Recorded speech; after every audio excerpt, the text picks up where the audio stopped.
കടുത്തുരുത്തി നിയോജക മണ്ഡലത്തിൻ്റെ വിവിധ ഭാഗങ്ങളിൽ സുഹൃത്തുക്കളും ബന്ധുക്കളും ഒക്കെ ആയിട്ടുള്ള ഒരുപാട് ആളുകളുണ്ട്.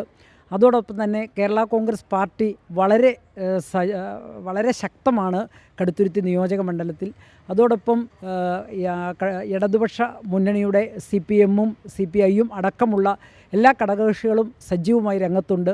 അപ്പോൾ LDF സംവിധാനം ഒറ്റക്കെട്ടായി മുന്നോട്ട് പോയാൽ വൻപിച്ച ഭൂരിപക്ഷത്തോടുകൂടി ഈ കടുത്തുരുത്തി നിയോജക മണ്ഡലത്തിൽ വിജയിക്കാം എന്നുള്ള ശുഭപ്രതീക്ഷയിലാണ്.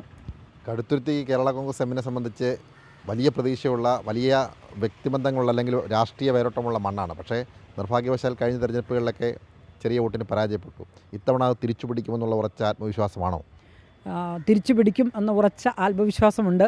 കഴിഞ്ഞ 4 ടേമായി കടുത്തുരുത്തി കൈവിട്ടുപോയി കേരള കോൺഗ്രസിനും അതോടൊപ്പം ഇടതുപക്ഷത്തിനും.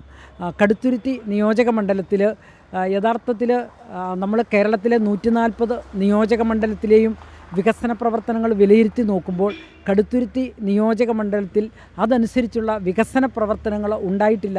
ഒരു വലിയ വികസന മുരടിപ്പ് കടുത്തുരുത്തി നിയോജക മണ്ഡലത്തിലുണ്ട്. ആ വികസന മുരടിപ്പ് മാറ്റിയെടുത്തുകൊണ്ട് കടുത്തുരുത്തിയിലെ ജനങ്ങൾ ആഗ്രഹിക്കുന്ന തരത്തിലുള്ള വികസന പ്രവർത്തനങ്ങൾ കടുത്തുരുത്തിയിൽ ചെയ്യാം എന്നെനിക്ക് ഉറപ്പുണ്ട്.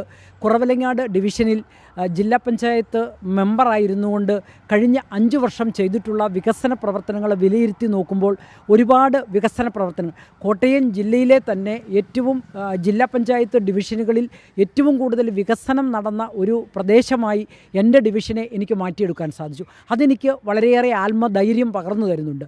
അതുപോലെ തന്നെ കടുത്തുരുത്തി നിയോജക മണ്ഡലത്തിലുടനീളം ഒരുപാട് വികസന പ്രവർത്തനങ്ങൾ നടത്താമെന്നും അതോടൊപ്പം ജനങ്ങളുടെ ഏതാവശ്യങ്ങളിലും അവരോടൊപ്പം നിന്നുകൊണ്ട് അവരിൽ ഒരുവളായി മാറിക്കൊണ്ട് കടുത്തുരുത്തി നിയോജക മണ്ഡലത്തിലെ മുന്നോട്ട് നയിക്കാൻ സാധിക്കും എന്ന ആത്മവിശ്വാസം എനിക്കുണ്ട്. കടുത്തുരുത്തിയിൽ പല പേരുകൾ പറഞ്ഞു കേട്ടിരുന്നു. പക്ഷേ അവസാന നിമിഷമാണ് നിർമ്മല ജിമ്മിലേക്ക് എത്തിയത്. ഈ സ്ഥാനാർത്ഥിത്വം പ്രതീക്ഷിച്ചിരുന്നോ? സ്ഥാനാർത്ഥിത്വം പ്രഖ്യാപിക്കുന്നിടം വരെയും പ്രതീക്ഷിച്ചിരുന്നില്ല. LDF എന്നിൽ അർപ്പിച്ച വിശ്വാസം, അതുപോലെ കേരള കോൺഗ്രസ് പാർട്ടിയുടെ ചെയർമാൻ ശ്രീ ജോസ് കെ മാണി അദ്ദേഹം എന്നിൽ അർപ്പിച്ച ആ ഒരു വിശ്വാസം അത് പൂർണ്ണമായും നിർവഹിച്ചു കൊടുത്തേ എനിക്ക് സാധിക്കൂ. അതുകൊണ്ട് എത്ര കഷ്ടപ്പെട്ടും ജനങ്ങളോടൊപ്പം നിന്നുകൊണ്ട് കടുത്തുരുത്തി നിയോജക മണ്ഡലം കൈപ്പിടിയിലാക്കുക എന്നുള്ളത് എൻ്റെ ഒരു ലക്ഷ്യമാണ്. ആത്മവിശ്വാസം പ്രാവർത്തികമാക്കാൻ കഴിയട്ടെ എന്ന് ആശംസിക്കും. Thank you. എന്തായാലും വിജയത്തിൽ കുറഞ്ഞ മറ്റൊന്നുമില്ല എന്നാണ് നിർമ്മല ജിമ്മി വ്യക്തമാക്കുന്നത്. സാംജിത് ആർ പൂക്കരയ്ക്കൊപ്പം സനോജ് സുരേന്ദ്രൻ, കൈരളി ന്യൂസ്, കോട്ടയം.